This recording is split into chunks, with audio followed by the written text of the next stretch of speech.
Premier quart du 6e hizb. Vous annoncerai-je quelque chose de bien plus précieux que tout cela et qui est destiné à ceux qui craignent le Seigneur? En effet, ces derniers trouveront auprès de leur Seigneur des jardins baignés de ruisseaux où ils vivront éternellement avec des épouses exemptes de toute souillure et bénéficieront de la grâce divine, car Dieu est toujours bienveillant envers ses serviteurs. Qui disent Seigneur, nous croyons en toi, fais-nous remise de nos péchés et préserve-nous du châtiment de l'enfer, qui font preuve de patience, de sincérité et de piété, qui pratiquent la charité et implorent le pardon du Seigneur à la pointe de l'aurore.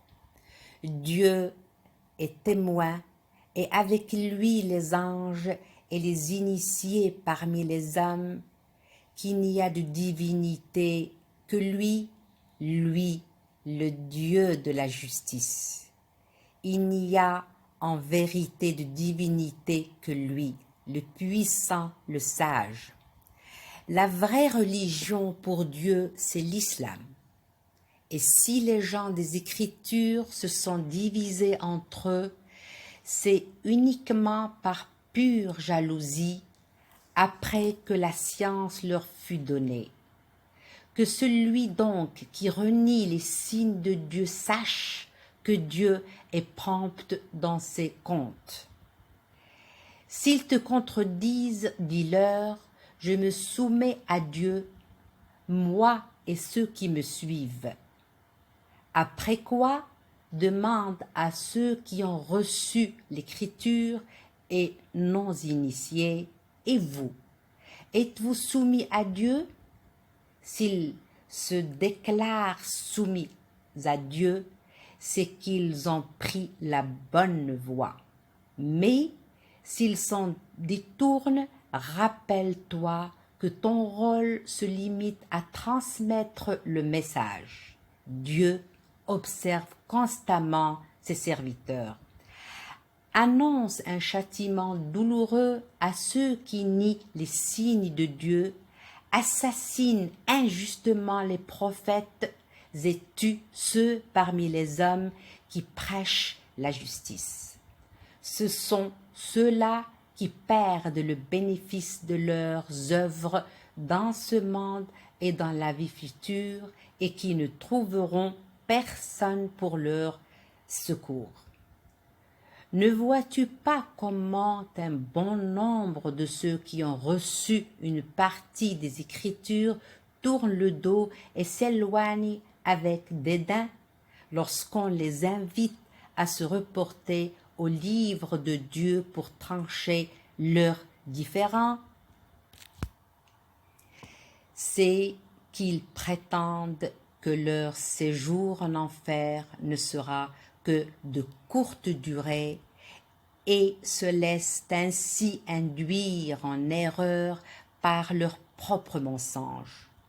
Qu'en sera-t-il d'eux lorsque nous les réunirons en un jour inéluctable où chaque âme recevra en toute équité la rétribution de ce qu'elle aura acquis et où aucun d'eux ne sera lésé?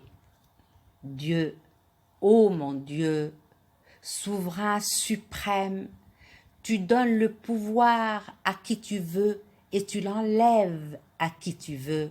Tu honores qui tu veux et tu abaisses qui tu veux. Tu détiens le bien et ta puissance n'a point de limite.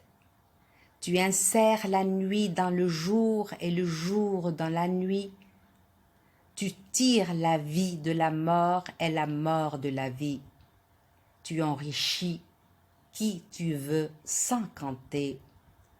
Que les croyants ne prennent pas à la place des fidèles les négateurs pour rallier quiconque le fera aura rompu toute alliance avec Dieu et moins d'y être contraint par un péril à redouter. Dieu vous met en garde contre sa colère, car c'est vers lui que tout fera retour.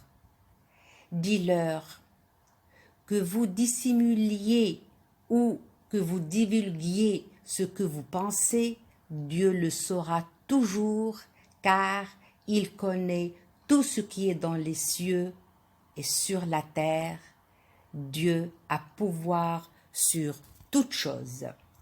Un jour viendra où toute âme sera mise en face du bien qu'elle aura accompli, comme elle sera confrontée au mal qu'elle aura commis, et elle souhaitera alors qu'un espace immense la sépare de ses mauvaises actions. Dieu vous avertit d'avoir à le craindre. Il est plein de bonté pour les hommes. Dis-leur, si vous aimez Dieu réellement, suivez-moi et Dieu vous aimera et vous pardonnera vos péchés. Dieu est indulgent et miséricordieux. Dis-leur, obéissez à Dieu et à son prophète. Mais s'ils s'en détournent, sachez que Dieu n'aime pas les infidèles.